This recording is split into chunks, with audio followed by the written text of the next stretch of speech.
இதா ஸுல்ஸிலத்தில் அர்து ஸில்ஸாலஹா, இந்த பூமி ஒரு கட்டத்தில் மிகப்பெரிய அதிர்ச்சி அடையும். அல்லாஹ் சொல்கிறான், வ அஹ்ரஜத்தில் அர்து அஸ்காலஹா, இந்த பூமி தன்னுடைய சுமைகளை எல்லாம் தூக்கி தூக்கி வீசி வெளிப்படுத்துகிற நாள் அந்த நாள்.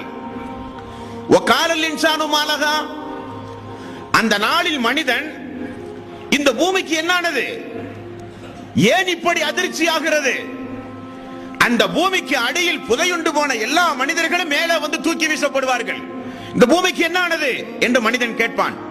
பூமி பேசுகிறது, யௌமைதின் துஹத்திசு அக்பாரஹா, அது தன்னுடைய செய்தியை அறிவிக்கும் இறைவனுடைய கட்டளையின்படி பூமி பேசும் என்று அல்லாஹ் சொல்லுகிறான். அப்படிப்பட்ட அந்த பூமிக்கு அடியில் கொண்டு போய் புதைக்கின்ற வாழ்வுதான் கபருடைய வாழ்வு என்று இஸ்லாம் சொல்லுகிறது. அதுதான் ஃபர்ஸக்குடைய வாழ்வு.